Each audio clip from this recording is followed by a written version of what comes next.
이어서 자세한 이야기는 추동훈 기자와 함께하도록 하죠. 기자님 안녕하세요. 네, 안녕하세요. 네, 오늘 첫 번째 이슈 어떤 걸로 가져오셨을까요? 자, 미국에서 이뤄졌고 있었던 구글의 개발자 회의, 바로 I.O.의 소식인데요. 여기서 최근에 이슈가 되고 있는 생성형 AI에 대한 새로운 발표가 나왔습니다. 네, 저희 베런스 기자 보도록 하겠습니다. Google opens bot AI to 180 countries.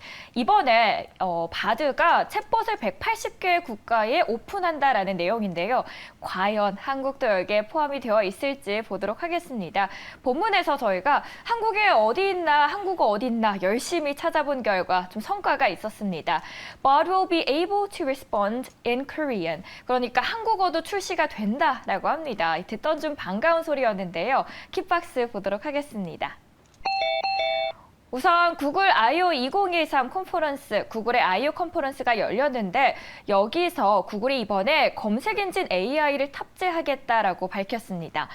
마이크로소프트가 빙으로 구글의 아석을 위협하는 와중에 구글이 마침내 칼을 빼들은 모양인데요.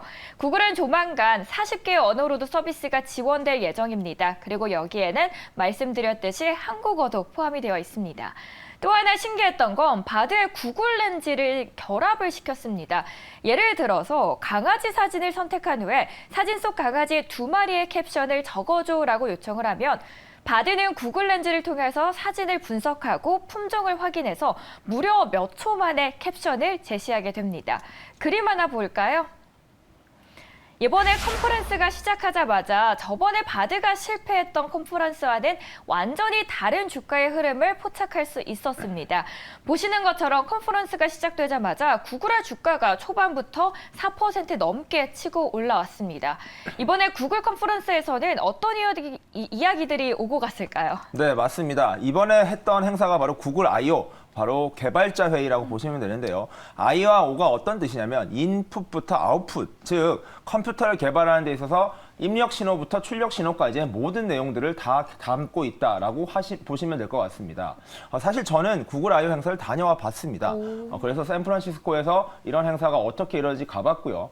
구글의 본사인 구글 캠퍼스는 말 그대로 대학 캠퍼스와 같은 느낌을 준다라는 컨셉으로 아주 자유롭게 구성이 되어 있습니다. 점심도 공짜로 주고요. 머리를 자르는 것도 자유롭게 할 수 있는 아주 좋은 복지가 되어 있는데 반대로 일 외에 나머지는 회사가 신경 쓸 테니 일에만 집중해라 라는 반대의 의미도 있다라고 보시면 될 것 같습니다. 자, 구글 I.O. 행사에서는 말 그대로 구글이 앞으로 어떤 기술을 개발할 것이고 어떤 내용을 담겠다라는 것들이 발표되는 중요한 1년간의 핵심 행사다라고 보시면 되는데 이때까지는 스마트폰 또는 핵심 안드로이드 서비스가 어떤 식으로 기술 개발이 되냐, 소프트웨어에 대한 이야기가 많았었습니다. 하지만 올해 구글 I.O.에서 주목된 점이 바로 이 생성형 AI 기술입니다. 그만큼 대세 오브 대세가 이렇게 생성형 AI 기술이었다라고 보시면 될 것 같고요. 이 생성형 AI 기술과 관련해서 구글의 고민 많았습니다. 바로 생성형 AI 모델인 바드를 시범 모델로서 지난번 시연을 했었는데 그때 오류가 나면서 문제가 발생했었던 것이죠. 자, 이번에는 그런 오류가 발생하지 않도록 심혈을 기울인 것 같습니다. 자, 이번에 발표한 이제 구글 I.O.에서의 바드 같은 경우에는 이제 공식 출시를 선언했습니다. 이때까지는 시범운행 그리고 많은 직원들이 직접 테스트를 해봤었는데 이러한 것들을 끝을 내고 공식적으로 일반인도 사용할 수 있도록 하겠다라는 발표를 한 것인데요. 말씀해 주신 대로 이 구글이 선보이는 생성형 AI 기술이 어떤 식으로 구현될 것인가 이거에 대한 기대감이 좀 보일 것 같습니다. 더불어서 한국어와 일본어를 포함한 40개 언어로 출시되는 만큼 한국인의 입장에서 이러한 바드 서비스가 얼마나 잘 될지도 한번 테스트해 보시는 것도 좋을 것 같고요. 자, 이제부터 챗 GPT와의 경쟁이 시작된다라고 보시면 될 것 같습니다. 자, 마이크로소프트의 검색 엔진 빙에서 이 챗 GPT 기술을 전면으로 도입하고 있죠. 이와 대결하는 이제 구글의 검색 엔진에서의 이 바디의 실력 얼마나 뛰어날지 이번 개발자 회의를 시작으로 본격적인 진검승부가 펼쳐진다라고 보시면 될 것 같고요. 말씀해 주신 대로 이제 구글 렌즈를 이용해서 이미지를 인식하고 이미지와 관련된 이런 생성형 AI, 언어 기술도 얼마나 자율적으로 잘 할 것인가 이것도 지켜보는 것도 관전 포인트가 될 것 같습니다. 자, 그림 생성하는 생성형 AI 기술을 위해서 구글은 어도비와 손을 잡았습니다. 자, 어도비 같은 경우에는 이미지를 비롯한 영상 등 여러 가지 영상 이미지 관련된 서비스를 제공하고 있는 세계적인 기업인데요. 어도비는 생성형 AI 기술을 이미지에도 적용하기 위해서 여러 가지 기술 경쟁력을 갖추고 있습니다.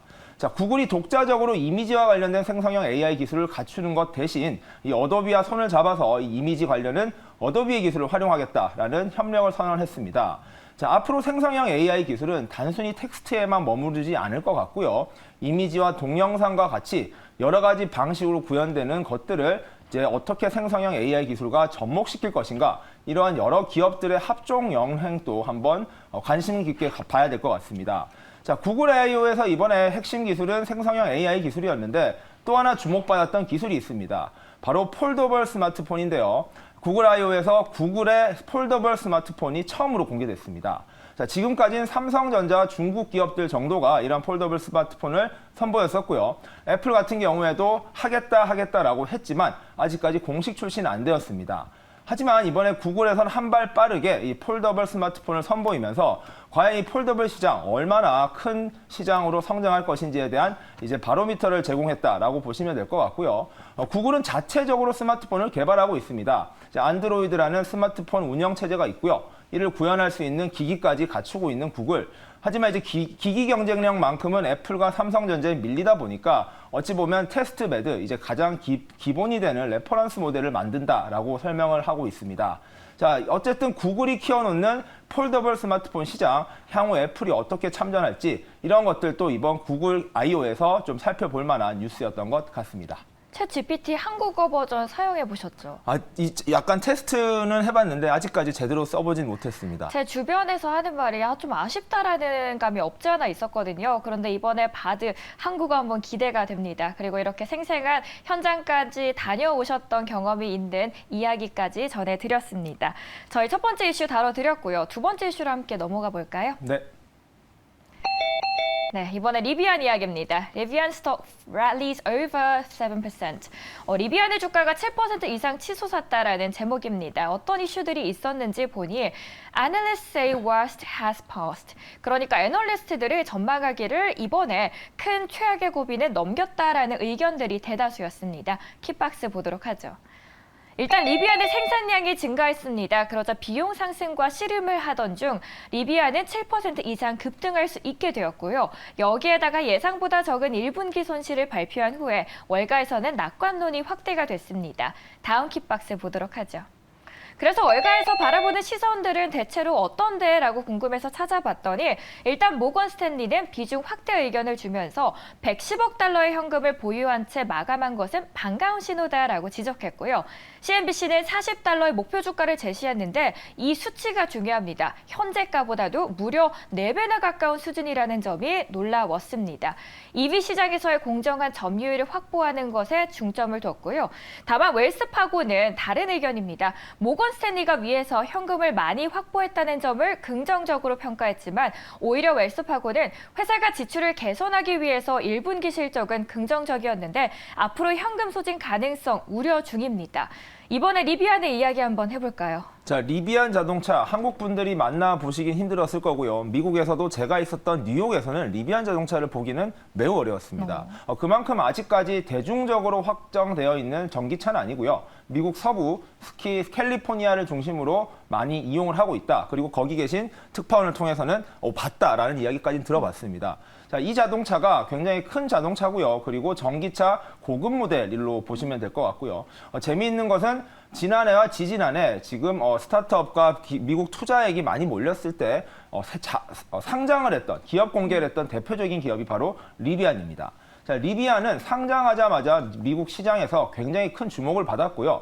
상장 직후 시가총액이 GM보다도 높게 올라가기도 했었습니다. 그만큼 리비안에 대한 기대 무척 컸었다라고 보시면 되는데 그때에 비하면 지금 주가가 89%나 떨어져 있습니다. 즉 시장의 거품이 거치고 나니까 과연 이런 기업들이 어떤 기술을 가지고 있느냐, 진짜로 제2의 테슬라가 될 수 있었던 것인가에 대해서는 현재로서도 의견이 많이 갈리고 있는 기업이다라고 보시면 될 것 같고요.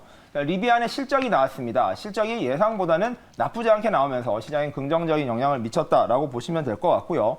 1분기 매출액은 6억 달러 정도를 기록했습니다. 시장 전망보다도 약간 나은 결과였고요.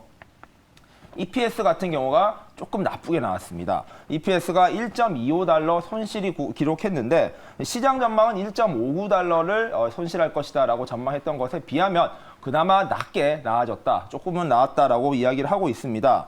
자, 리비안은 올해 판매 목표량을 5만 대 정도로 잡고 있습니다. 자, 테슬라가 1년에 100만 대 이상 생산을 하고 판매를 하고 있는데 그에 비하면 어찌 보면 초라한 성적이지만 이제 막 발을 떼고 이제 막 판매를 시작한 리비안이다 보니까 5만 대라는 차량 판매 실제로 달성할 수 있다면 시장에서는 긍정적으로 평가를 하고 있는데요.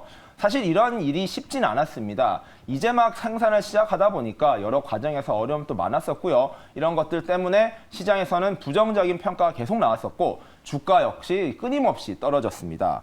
자, 이번에 보시면 1분기에 9,395대를 생산했고요. 7,946대를 인도를 했다고 합니다. 자, 생산량과 인도량의 미스매치 이런 부분도 조금 더 봐야 될 것 같은데 이 부분을 줄이는 것이 전기차 생산 기업들의 핵심 과제이기도 합니다. 자, 어쨌든 생산량과 이제 판매량이 실질적으로 이제 7,000대 이상 나온 상황에서 5만 대라는 연간 판매 목표를 달성할 수 있을 것인가? 이게 바로 시장이 바라보고 있는 리비안의 실적에 대한 기대감과 우려가 공존하고 있는 이야기입니다. 자, 리비안은 현재 장점으로 평가받고 있는 부분이 하나 있습니다. 바로 분기 말 기준으로 118억 달러에 달하는 현금을 보유하고 있다는 건데요. 현재 최근에 금융권발 시작된 문제들이 뭐냐면 현금 유동성이 부족하다. 이 부분이 가장 큰 기업과 여러 부분의 문제로 지적되고 있습니다. 하지만 리비안이 경쟁 기업들보다 현금 유보량이 많다란 말은 기업이 어려운 위기에 처했을 때 대처할 수 있는 체력이 더 좋다라고 이야기를 할 수 있기 때문에 이러한 부분이 투자자들에게 긍정적인 신호로 읽혔고 이를 바탕으로 주가가 좀 상승했다라고 보시면 될 것 같습니다. 자, 실적 발표 후에 시간의 거래에서 7%까지 올랐던 리비안은 5.5% 정도 상승하면서 장을 시작했었고요. 최종적으로 장 중에서는 1.8% 상승한 14달러로 주가를 마감했습니다. 자, 리비안 같은 경우에 아까 GM의 시가총액도 넘었었다라고 말씀을 드렸었는데 당시 리비안 주가가 129달러까지 올라갔었습니다. 자, 129달러에 비해서 지금 15달러, 정말 10분의 1 토막이 나 있는 상황인데요. 정말로 이렇게 어려움을 겪었고 거품이 꺼져버린 스타트업 그리고 상장 기업들이 앞으로 어떤 주가를 형성할지가 미국 시장의 중장기적 미래를 결정할 수도 있다라는 이야기도 나오고 있습니다. 자, 리비안이 상장했을 당시 또 주목받았던 기업이 바로 쿠팡입니다. 쿠팡 같은 경우에는 한국을 대표하는 유통 공룡으로서 국내 상장 대신에 미국 상장을 택했었고요. 쿠팡 역시 처음 상장 직후에는 SK 하이닉스를 뛰어넘는 시가총액을 형성하면서 시장에는 큰 기대감을 줬었습니다. 하지만 쿠팡 역시 미국 시장에서 거품이 꺼지면서 어려움을 겪고 있고요. 리비안 역시 당시 상장했던 여러 대표적인 기업 중에 하나다라고 보시면 될 것 같습니다. 자, 전기차 시장 같은 경우에는 리비안을 비롯해서 루시드와 같은 기업들이 현재 미국의 스타트업 전기차 기업으로 활약을 하고 있습니다. 자, 테슬라뿐만 아니라 전통 제조차 기업, 여기에 더불어서 리비안과 루시드 같은 기업들이 잘 활성화되어야지만 소비자들에겐 선택권이 더 넓어질 것이고요. 투자자 입장에서도 전기차 시장 전반에 대한 투자에 대한 힘이 생길 수 있기 때문에 리비안의 선전이 전기차 시장에 큰 도움이 될 것이다라는 분석도 나오고 있습니다. 자, 모쪼록 리비안이 드디어 반등에 들어갈 수 있는 좋은 기회가 생겼다. 드디어 바닥을 찍었다라는 보도가 나오는 만큼 향후 리비안의 주가 흐름도 한번 긍정적으로 바라보는 것도 나쁘지 않을 것 같습니다. 제2의 테슬라라는 타이틀을 얻고 등재했던 리비안, 막상 미국에서는 보기 힘들었다라고 하셨는데 오늘 이렇게 특파원 시절에 미국 경험 이야기들 앞으로도 많이 해주시길 바라겠습니다. 오늘 CPI 덕분에 랠리를 보였던 뉴욕 시장, 우리 시장까지 그 기운이 쭉 이어지길 바라겠습니다. 오늘도 시청해주신 여러분 고맙습니다.